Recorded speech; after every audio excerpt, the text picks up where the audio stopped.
King B Challenge. Ok. Bismillah. Kabase ak Dalu ju bëri. Du foofu. Danga ñu xalaat tuuti ko rek. Yemen jaay fay faal.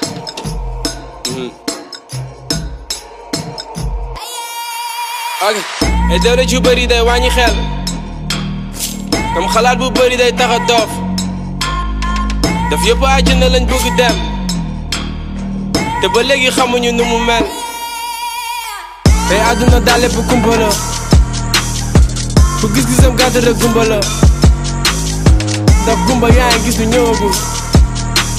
Dundu leen ni axiru zaman ñëwagul. yow àdduna daal lépp kumpa la. Kenn xamul ku juddu tey lu muy doon. Suba gàncax gi saxoon ba nar a meññ. Ndekete moo jekki dooni ngooñ. Li yàlla di wane ak li yàlla denc. Kenn xamul ni suba di nañ ko fekk. Nit juddu ci torox ba nar a dee. Kenn xamul ki bis ndax dina teg. Suñu xam-xam ma soriwul wala walaay suñu bëtee ga leeragul. Di tax li yàlla bind si suñu jë ba léegi doomu aadama gi liiragul. Fii bu bëccëgee de ba lépp leer. Kenn du laajte fan la guddi ne. Maam ne ma guddi dafa am borom. Boo ci def ndànk di nga jommi de. Tax nit ñu baax ñi ñooy teel a dee. Dafa am lu yàlla naa mucc ñoom. Ay xale yu judd ak jikko yi rafet daa am lu yàlla naa mucc ñoom. Tax àdduna bi kenn du wóolu kenn. Boo gëmul yàlla doo gëm sa bopp. Boo gisul sa bopp si bopp kenn. Doo mus a gëstu nit di gis sa bopp. Ku am gis-gis bu gàtt rek gumba la. Ndax gumba yaa ngi gis lu ñëwagul. Man ku gëmul yàlla rek gëmma la. Dund leen ni axiru zaman ñëwagul. Ñuy duñu lekk ngir mën a dund. Ñuy duñu dund ngir mën a lekk. Yàlla xam ne lépp yàlla gis na lépp waaye yenn saa dafay toog rek tënd teg. Fii ku nekk bëgg a nekkoo topp. Mais tant que seytaane lañ bëgg topp. Fii ku nekk xam nga sa bopp wante ku nekk bëgg na li gën a bon ci sa bopp. Fii ku nekk bëgg a nekkoo topp. Mais tant que seytaane lañ bëgg topp. Fii ku nekk xam nga sa bopp wante ku nekk bëgg na li gën a bon ci sa bopp. Et dara ju bëri day wàññi xel.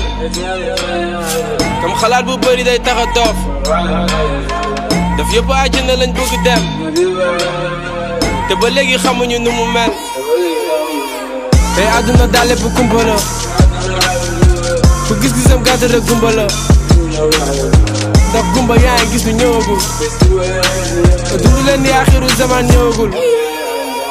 Yàlla dina rey lépp luy dund ci suuf même suuf si sax yàlla dina ko rey. Adduna ji ñu nekk sax dina dem mais kenn xamul kan la yàlla ji di ko rey. Ñi di rey doomu aadama bëgg am ba du loolu tax xale yi di teel a dee. Accident yi di tegloo te duñu xam jinne yaa ngi kontaan di ko célébrer. Daf yëpp jinne lañ bëgg dem te ba léegi xamuñu nu mu mel. Tax ñu demoon ñëwaatuñu wax ñu si dara ñoom daal dañuy toog rek te ni cel. Ñun daal àjjana lañ bëgg dem dugg ba léegi xamuñu nu mu mel. Tax doomu aadama yi di benn si moom te benn bokk seg beneen bi si moom. Ñun ñëpp ba woo ca maam aadama ñun ñële xonk te ñële zone pare seytaane ëpp ñu doole fépp même bu ñu fekk see si suñu zone. Te doomu aadama di lenn si moom ba boole ko lenn lu bokk si moom. Garab yi dund duñ gaaw a dee te musuma gis ku leen jox ñu lekk. Te doomu aadama li mën a lekk du lépp nga jaarale ci sa dekk. Ñi duñu lekk ngir mën a dund ñi duñu dund ngir mën a lekk. Yàlla xam ne lépp yàlla gis na lépp waaye yenn saa dafay toog rek te ni teg. Tax li yàlla wax si alxuraan li bëri si àdduna bi duñ ko farataal. Man lu ma waaye def mun naa ko baal tey jégalu ñëpp barke Cheikh Fall. Fii ku nekk xam nga sa bopp wante ku nekk bëgg na li gën a bon ci sa bopp. Ku nekk bëgg a nekkoo topp mais tant que seytaane lañ bëgg a topp. Fii ku nekk xam nga sa bopp wante ku nekk bëgg na li gën a bon ci sa bopp. Et dara ju bëri day wàññi xel. Comme xalaat bu bëri day tax a doof. Daf yëpp àjjana lañ bëgg dem. Te ba léegi xamuñu nu mu mel. Tey àdduna daal lépp kumpa la. Ku gis-gisam gàtt rek gumba la.